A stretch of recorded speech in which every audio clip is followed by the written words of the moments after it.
बिस्मिल्लाहिर्रहमानिर्रहीम। I am Irfan भट्टी। आप मेरा यूट्यूब चैनल देख रहे हैं फार्मा केयर इन पाकिस्तान।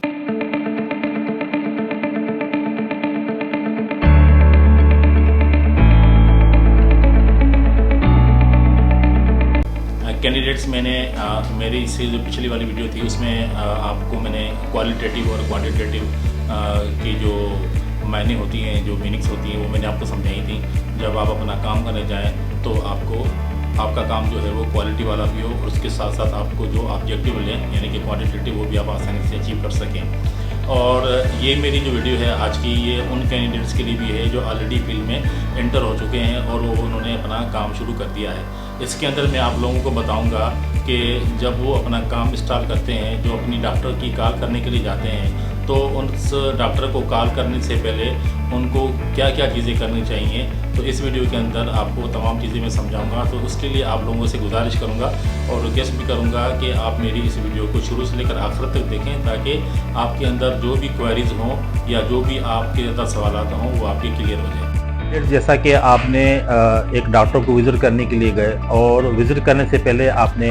चंद चीज़ों का ख्याल करना है। यानी उसमें ये चीज़ें होती हैं कि सबसे पहले होता है प्री कॉल एनालिसिस, यानी कि जो डॉक्टर आप एक्स डॉक्टर विज़िट करने के लिए जा रहे हैं और आप जो उनको प्रोडक्ट बताने के लिए जा रहे हैं वो आप उसके बारे में आपको इन्फॉर्मेशन होनी चाहिए। वो इन्फॉर्मेशन आपको मिलेगी मेडिकल स्टोर से। मेरी पिछली वीडियो भी मैंने आप लोगों को एडवाइस किया था, उसमें मैंने 3 दफ़ा इसलिए कहा था कि आपको जब मेडिकल स्टोर का आप लोगों को फीडबैक मिलेगा कि आपका जो कस्टमर है उसने आपकी प्रोडक्ट लिखी भी है या नहीं लिखी। अगर नहीं लिखी तो तमाम फीडबैक आपको उस केमिस्ट से मिलेगा जहां आप उस डॉक्टर को विजिट करने के लिए जाएंगे। अगर आप विदाउट फीडबैक लेकर उस डॉक्टर की कॉल करेंगे तो वो डॉक्टर की कॉल आपकी ज़ाया जाएगी, आपकी वो प्रॉपर कॉल हो नहीं पाएगी।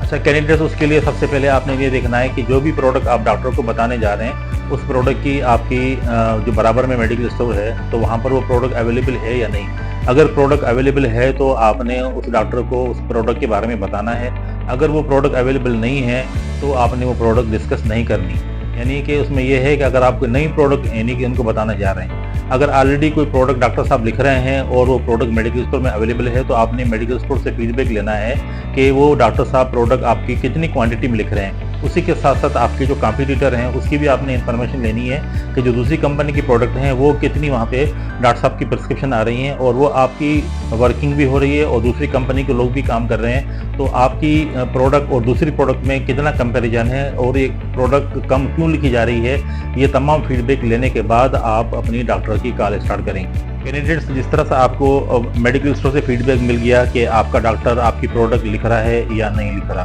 प्रोडक्ट शेल्फ में अवेलेबल है या नहीं अवेलेबल है, ये दोनों चीज़ें आपने अपने माइंड में रखनी है। उसके बाद जब आप डॉक्टर के कमरे में एंटर होंगे, आप अपना विजिटिंग कार्ड वहाँ पे पेश करेंगे उनके अटेंडेंट को। जब डॉक्टर साहब आपसे बुलाएंगे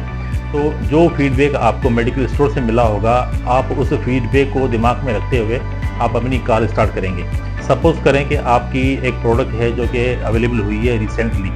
अब वो प्रोडक्ट है एंटीबायोटिक। अब एंटीबायोटिक प्रोडक्ट अवेलेबल हुई है तो आप डॉक्टर साहब से जो क्वेरीज करेंगे, यानी कि उस क्वेरीज को कहते हैं प्रोबिंग, यानी कि आप डॉक्टर साहब से एक तरह से इस तरह के सवालात करेंगे कि डॉक्टर साहब वो वाला जो फार्मूला है या उस तरह की जो प्रोडक्ट हैं वो लिखते भी हैं या नहीं लिखते। अगर वो डॉक्टर साहब प्रोडक्ट नहीं लिखते तो आपको वो प्रोडक्ट उन डॉक्टर से डिस्कस नहीं करनी। तो इसके लिए ज़रूरी है कि डॉक्टर की जो सिलेक्शन है वो भी आपको बराबर करनी पड़ेगी, ताकि उस प्रोडक्ट के लिए आपको वो डॉक्टर मिले जो आपकी वो प्रोडक्ट प्रिस्क्राइब कर सके। इसके अलावा कैंडिडेट्स, मैं आपको ये भी बताना चाहूँगा कि ऑलरेडी अगर वो कस्टमर आपका प्रोडक्ट वो ऑलरेडी लिख रहा है तो आपने सबसे पहले ये डॉक्टर साहब से थोड़ी सी इस तरह की भी प्रोबिंग करनी है कि डॉक्टर साहब आप हमारी जो प्रोडक्ट लिख रहे हैं वो कौन सी इंडिकेशन में प्रिस्क्राइब कर रहे हैं। तो यकीनन डॉक्टर साहब आपको ज़रूर बताएंगे कि मैं आपकी प्रोडक्ट इस इंडिकेशन में दिख रहा हूँ। और उससे पहले आपने अपनी प्रोडक्ट के बारे में जो मैंने कहा था कि प्री कॉल एनालिसिस, तो आप जब कॉल करने से पहले आपने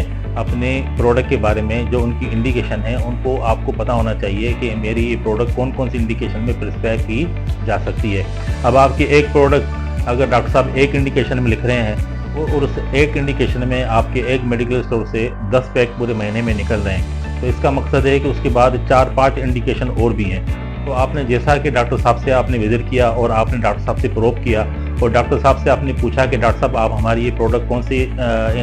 उसमें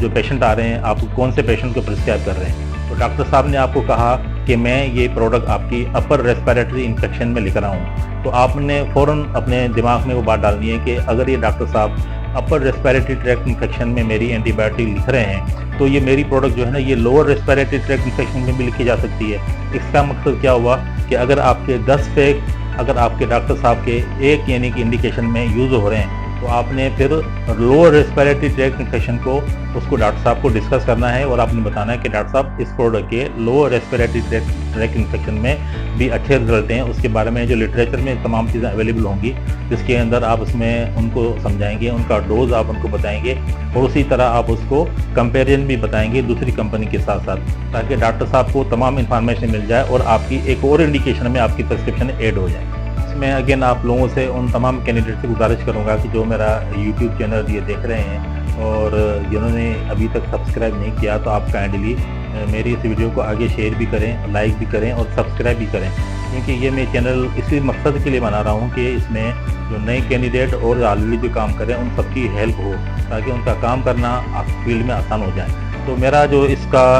जो टॉपिक था प्री कर्न एनालिसिस और पोस्ट कर्न एनालिसिस, उसमें मैंने आपको बताया कि आपका प्री कर्न एनालिसिस यानी कि मेडिकल स्टोर के फीडबैक से लेकर डॉक्टर की पूरी इन्फॉर्मेशन आपने ले ली और उसके बाद आप जब डॉक्टर साहब के कमरे में एंटर हुए यानी कि जो डॉक्टर साहब की कॉल करने से पहले जो भी इन्फॉर्मेशन आपने ली है उसको कहते हैं प्री कॉल एनालिसिस। और उसके बाद आपने डॉक्टर साहब को विजिट किया, आपने डॉक्टर साहब को अपनी प्रोडक्ट के बारे में सारी जो क्वालिटीज़ हैं प्रोडक्ट की, उसकी जो प्राइस है यानी कि जो की सेलिंग पॉइंट कहते हैं, की सेलिंग पॉइंट्स होते हैं वो आपके लिटरेचर पे लाजमी लिखे हुए होते हैं और वो किस तरह होते हैं वो भी इंशाल्लाह मैं आपको अगली वीडियो में बताऊंगा। तो वो की सेलिंग पॉइंट बताने के बाद जब डॉक्टर साहब से आप गेनिंग कमिटमेंट लेंगे यानी कि डॉक्टर साहब को आपने कहा कि डॉक्टर साहब सबसे पहले तो आपने थैंक्स अदा किया कि डॉक्टर साहब आप हमारी प्रोडक्ट लिख रहे हैं अपर रेस्पिरेटरी ट्रैक्ट इन्फेक्शन में, तो उसके बाद डॉक्टर साहब को आपने लोअर रेस्पिरेटरी ट्रैक्ट इन्फेक्शन की बात की और डॉक्टर साहब ने उस बात को एग्री किया कि मैं आपकी ये प्रोडक्ट ज़रूर लिखूंगा। उसके बाद आपने डॉक्टर साहब से कमेंटमेंट लेना है कि डॉक्टर साहब जो आपके पास अपकमिंग पेशेंट और जो भी रिपोर्ट हो रहा है जो कि लोअर रेस्पिरेटरी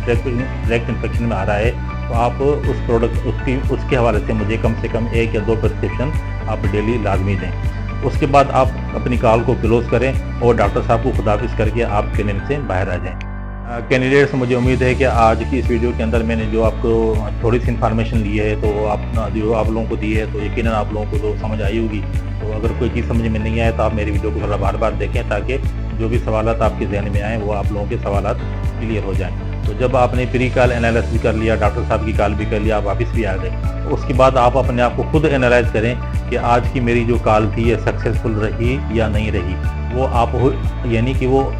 आप खुद ही जज होंगे अपना फैसला करने के लिए कि मेरी इस कॉल के अंदर कौन सी जो है ना वो ऐसी चीज़ें थी जो कि मैं कर नहीं पाया और कौन सी ऐसी अच्छी चीज़ें थी जो कि मैं कर पाया। तो उनके आप नंबर ज़रूर नोट कीजिएगा, अपनी उस कॉल को नंबर दें। उसके बाद अगर वो नंबर ज़्यादा हैं जहाँ पे आपने हर चीज़ को अच्छे तरीके से प्ले किया है तो आप अपने आप को ही एक थपथपी दे दें कि आपने आज बड़ा अच्छा काम किया और आज आपने बड़ी अच्छी कॉल की। अगर उसके अंदर आपके नंबर ऐसे आ रहे हैं कि आपकी जो चीज़ें जो सोच कर गए थे उस सोच के ख़िलाफ़ बातें हो गई, कुछ चीज़ें ऐसी डिस्कस करनी थी जो कि नहीं डिस्कस करनी चाहिए थी या आप वो भूल गए, तो कोई ऐसा मसला नहीं है, कोई सी टेंशन की बात नहीं है, क्योंकि ये फील्ड ये है कि आपको हर स्टेप पर हर विजिट पर एक एक नई नई चीज़ आपको सिखाएगी और इंशाल्लाह मैं आप लोगों को भी यहाँ पे गाइड करता रहूँगा। तो इसके लिए आप मेरी वीडियो लाजमी देखें और इंशाल्लाह अगली वीडियो तक मेरा आप इंतज़ार करें। तब तक के लिए मैं आप लोगों से इजाज़त चाहूँगा। अल्लाह हाफिज़, अस्सलाम वालेकुम।